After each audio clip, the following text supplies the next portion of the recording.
তারপর এই যে আমাদের ক্লাস কোড, দুইটা চেইন দিয়ে দুইটা ডকুমেন্ট। তো এটা একটা যদি ওপেন করি, এই যে চেইন বি যেটা, এখানে যে 10টা মডেল, তো প্রথমটা আমরা যদি একটু ওপেন করি, ওপেন উইথ কাইমেরা,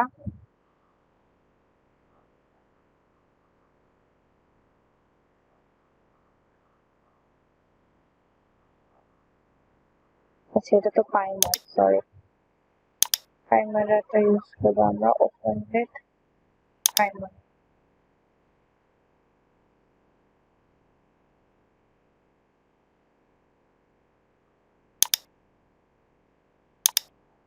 এই যে এটা হচ্ছে আমাদের ডকিং স্ট্রাকচার, একটা রিসেপ্টর, একটা লিগ্যান্ড মলিকুল। তো এই যে আমরা যদি অ্যাকশনে গিয়ে দেখি,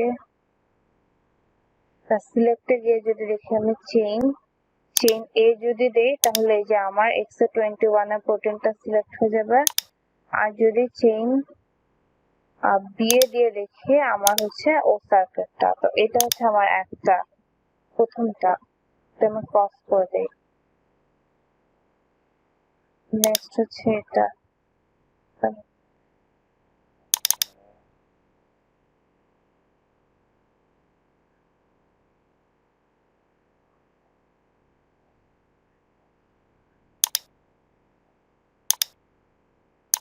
তো এটা হচ্ছে আরেকভাবে ডকিং। এভাবে হচ্ছে 10টা স্ট্রাকচার দেওয়া, 10 ভাবে। তো 10টা স্ট্রাকচারের মধ্যে বেস্ট স্ট্রাকচার কোনটা, ওটা খুঁজে বের করতে গেলে অনেক টাইম আমাদের মলিকুলার ডায়নামিক্স করা লাগে, যে একদম বেস্ট ব্যাকবোন ভালো কোনটা। মাঝে মাঝে ইভালুয়েশনও করে অনেকে, যেটা আমরা যে প্রথম এর আগে স্টেপে যেটা করলাম, ইরাড ভেরিফাইড 3D রামাচন্দ্রন প্লট। তারপরে অনেকে হচ্ছে স্ট্রাকচার বের করে, একটা স্যাম্পল স্ট্রাকচার, যে এই প্রোটিনটা নরমালি কিভাবে বাইন্ড করে বাকি লিগ্যান্ড প্রোটিনের সাথে, ওরকম একটা স্যাম্পল খুঁজে বের করে ওইটার সাথে সুপার ইম্পোজ করে ওই স্ট্রাকচারটার উপরে, তারপর দেখে যে কেমন এনার্জির অ্যামাউন্টটা দেখে, এনার্জি যত কম হবে তত বেশি ভালো। তো ওইভাবে হচ্ছে দেখা যায় 10টা মডেলের মধ্যে একটা মডেল সিলেক্ট করে লাস্টে ওইটা নিয়ে অ্যানালাইসিস করে, বা 2-3টাও করতে পারে বিশেষ ক্ষেত্রে। আবার হচ্ছে গিয়ে যে মলিকুলার ডায়নামিক্স হচ্ছে একটা প্রসেস, যেখানে 10টা মডেলটারই হচ্ছে এমডি রান দিয়ে যেটা সবচেয়ে বেশি ব্যাকবোন স্টেবল দেখায় অনেক মানে পুরা টাইম ধরে, সেটাকে নেওয়া হয় যে এটা বেশি মানে এটা বেশি হচ্ছে ভ্যালিডেটেড এই স্ট্রাকচারের কনফার্মেশনটা। তো এভাবে করা যায়। অনেক এরকম 2-3টা প্রসেস প্রিভেলিং আছে। তো কিন্তু এই যে প্রথম যে মডেলটা, সেটা হচ্ছে ক্লাস প্রো র্যাঙ্কিং করা ফার্স্ট মডেল। ওরা যে আমাদের 10টা মডেল দেয়, ওটা হচ্ছে 1 থেকে 10 পর্যন্ত র্যাঙ্ক করা। তো প্রথম মডেলটা হচ্ছে ওদের সিলেক্ট করা বেস্ট মডেল, যেটা হচ্ছে সব দিক দিয়ে ফেভারেবল, এনার্জি ফেভারেবল, ইলেকট্রোস্ট্যাটিস্টিক্যালি ব্যালেন্সড, এইভাবে হচ্ছে ওরা মানে সিলেক্ট করে র্যাঙ্কিং করে দেয়। তো তাহলে আমরা প্রথম মডেলটা নিয়ে আপাতত কাজ করতে পারি। তো আমাদের যে বন্ডিং ডকিংটা হলো, এখন নেক্সট কাজ হচ্ছে আমাদের ভিতরের বন্ডিং গুলা বের করা, যে আমাদের যে রিসেপ্টর লিগ্যান্ড যে বাইন্ড করছে, কোথায় কোথায় বাইন্ড হচ্ছে, বন্ডিং গুলা কোথায় কোথায়, কোন কোন রেসিডিউর সাথে, লেন্থ কত, এই এক্সেট্রা।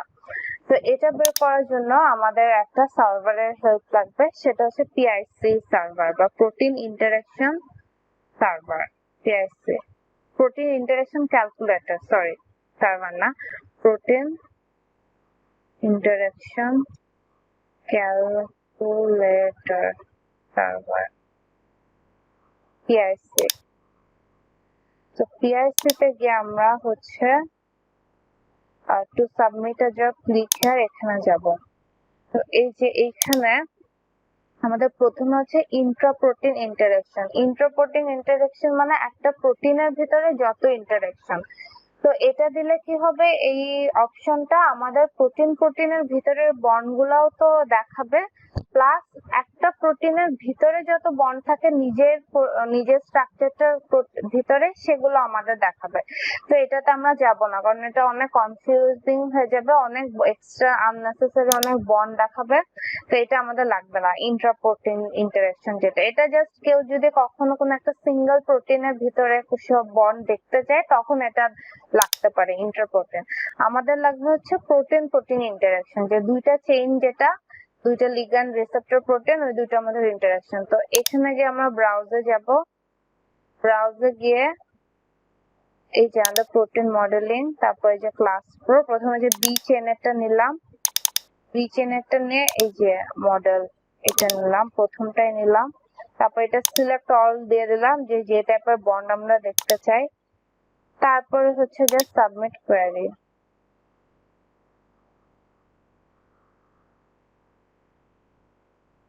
আচ্ছা, যে চলে আসছে। তো এটা হচ্ছে যে আমাদের যত বন্ড গুলা হয়েছে ডকিং এর পরে সেগুলার রেজাল্ট, যে প্রোটিনের চেইন এ, প্রোটিনের চেইন বি, এদের পজিশন দেওয়া, এবং এদের যে প্রথম হচ্ছে আমার হাইড্রোফোবিক ইন্টারেকশন কোন কোন রেসিডিউর মধ্যে হয়েছে, তারপর প্রোটিন প্রোটিন মেইন চেইনের হাইড্রোজেন বন্ড গুলা, এখানে হচ্ছে আমার ডিস্টেন্স দেওয়া, তারপর এটা হচ্ছে আমার মেইন চেইনের সাথে সাইড চেইনের যে বন্ড গুলা হয়েছে, যে প্রোটিনের এ চেইন আর বি চেইন, মেইন চেইন আর সাইড চেইন, তারপর হচ্ছে সাইড চেইন আর সাইড চেইনের মধ্যে যে ইন্টারেকশন গুলো দেওয়া এ আর বি এগুলা, তারপর হচ্ছে আমার আয়নিক ইন্টারেকশন, তারপর আরো কিছু এক্সট্রা যে ক্যাটায়ন পাই আর কিছু ইন্টারেকশন পাওয়া যায় না। তো এটা হচ্ছে আমাদের মানে ইন্টারেকশনের ইয়েগুলা, ক্যালকুলেশন গুলা বন্ডসের। এখন ওই ডাইসালফাইড ব্রিজও নাই, যেহেতু সিস্টেন অনেক কম ছিল, আমরা যেটা দেখছিলাম প্রথম ক্লাসে যে সিস্টেনের পরিমাণ অনেক কম, মোস্ট প্রবাবলি সে কারণে। তো এটা গেল আমাদের একটা মডেল, যেটা হচ্ছে একটা চেইন এ আর একটা চেইন হচ্ছে বি। এখন আমরা আরেকটা ইয়ে দেখবো, আরেকটা কি বলবো, আরেকটা অবজারভেশন দেখবো, ক্যালকুলেশন সার্ভার, যেখানে একই চেইনের হলে কি সমস্যা হতে পারে বা চেইনটা ডিফারেন্ট দেওয়াটা কেন দরকার। তো এখানে আমি ব্রাউজ, আচ্ছা সরি, ইন্টার প্রোটিন না, আমি দেব হচ্ছে প্রোটিন প্রোটিন। তো এটা আমার চেইন বি ছিল, এটা হচ্ছে আমার চেইন এ। চেইন এ তে গিয়ে এই যে মডেলটা সিলেক্ট করলাম, তারপর হচ্ছে সিলেক্ট অল, তারপর যে সাবমিট কোয়েরি। তো এই যে এখানে আসছে এন্টার আ প্রপার পিডিবি ফাইল, কারণ আমরা যে প্রোটিন প্রোটিন ইন্টারেকশন দেখাচ্ছে দুইটা চেইন নাম্বার সেম, সেই কারণে কি এই টুলটা এই পুরা ডকিং এর স্ট্রাকচারটাকে একটা সিঙ্গেল প্রোটিন হিসেবে দেখছে। দুইটা যে ডক প্রোটিন সেটা সে ডিটেক্ট করতে পারতেছে না, সে হচ্ছে ভাবতেছে এটা একটা প্রোটিন আর আলাদা একটা প্রোটিন নাই আরেকটা, যেটা এটা একটা ঝামেলা। তো এটার আমরা রেজাল্টটা পাবো হচ্ছে, আচ্ছা সরি আমি হচ্ছে এটাতে দেই নাই, আমরা হচ্ছে প্রথমটা ক্লিক করে দিচ্ছে, এই যে এখানে আসছে এন্টার আ মাল্টি চেইন প্রোটিন ফাইল, মানে যেটাই বললাম যে প্রোটিনটার একটা চেইন, যেহেতু সে কারণে সে পুরো প্রোটিনটা একটা হোল ইউনিট ধরে হচ্ছে হিসাব করছে। আর এটাতে হচ্ছে ইন্টারপ্রোটিন ইন্টারেকশনটাতে দিলে কিন্তু আমার রেজাল্ট আসবে, কারণ ইন্টারপ্রোটিন ইন্টারেকশনটা এটা আমরা পুরো একটা সেট প্রোটিন হিসেবে ধরা হয়। তো এখানে দিলে আবার রেজাল্ট আসবে, কিন্তু আমরা কিছুই বুঝবো না যে কোন চেইনের সাথে কি হচ্ছে, রিসেপ্টর নাকি লিগ্যান্ড। সেই কারণে আপনারা যখন প্রোটিন দিবেন ডকিং এর জন্য, এটা একটু শিওর হয়ে নেবেন যে চেইন নাম্বার দুইটা ডিফারেন্ট, এবং যদি এক থাকে তখন চেইন নাম্বারটা আপনার একটু এডিট করে চেঞ্জ করে দিতে হবে, যে এ বি চেইনটা একই নামে চেইন থাকলে একটা হচ্ছে চেঞ্জ করে দিতে পারে। তো একই নামে চেইন থাকতে পারে যদি ধরেন আপনার দুইটা প্রোটিন নিয়ে আপনি এরকম সার্ভার বা টুল দিয়ে মডেল করলেন, তখন আপনার দুইটা প্রোটিনেরই চেইন নাম্বার কিন্তু এ থাকবে, কারণ সার্ভার বা টুল দিয়ে মডেল করলে ওরা হচ্ছে বাই ডিফল্টে ওদের চেইন নাম্বার সবসময় এ আসে। তখন দেখা যাবে দুইটা প্রোটিনেরই চেইন নাম্বার এ, তখন আপনার যে কোনো একটা প্রোটিনের চেইন নাম্বার চেঞ্জ করে আনতে হবে। এই যে এখানে যেমন ইন্টারপ্রোটিন দেখাচ্ছে, তো আমাদের তো ইন্টারপ্রোটিন দেখে লাভ নাই, আমরা তো ডিটেক্ট করতে পারতেছি না, তো এটা আমি ক্রস করে দিই। তো এটা হচ্ছে একটা প্রবলেম। আর আরেকটা প্রবলেম হচ্ছে আমরা যদি কাইমেরাতে ওপেন করি সেখানে আমরা ডিফারেন্ট চেইন দেখতে পারবো না, পুরাটা একটা চেইন এ প্রোটিন হিসেবে দেখাবে, তো তখনও আমরা ইন্টারাকশন গুলো খুঁজে বের করতে পারবো না। তো এটা আমরা দেখলাম ইন্টারাকশন গুলো কোথায় কোথায়। এখন হচ্ছে আমাদের কাজ সেটা আমাদের প্রোটিনের ভিতরে প্রেজেন্ট করা, মানে আমাদের প্রোটিনের ভিতরে বন্ড গুলাকে খুঁজে বের করা। তো যে আমরা চেইন বি এর প্রথম মডেলটা ওপেন করব, ওপেন উইথ কাইমেরা।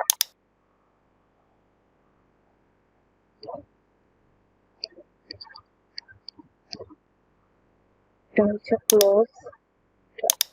আচ্ছা এই যে আমার আগে একটু আমি চেইনটা সিলেক্ট করি, চেইন এ, এটা একটা কালার দেই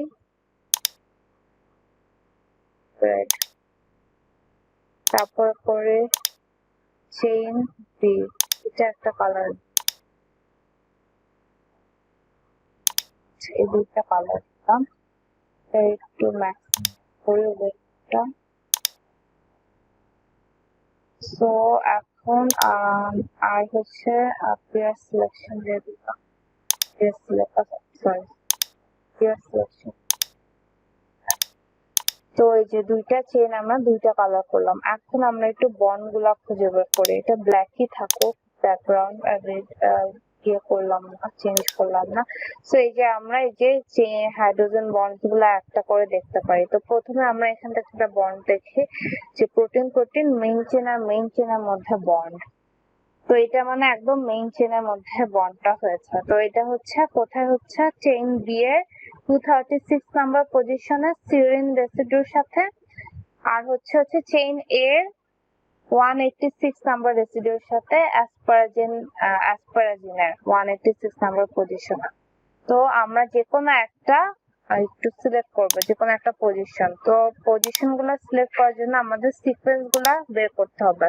তো সিকোয়েন্স বের করবো টুলস এ গিয়ে, তারপর সিকোয়েন্স, তারপর যে এখানে দেবো সিকোয়েন্স, তো তারপর দিলাম শো। তো এখানে হচ্ছে আমাদের দুইটা চেইনের সিকোয়েন্স দেখাচ্ছে। এখান থেকে আমরা পজিশনটা একটু আরেকবার দেখি, 236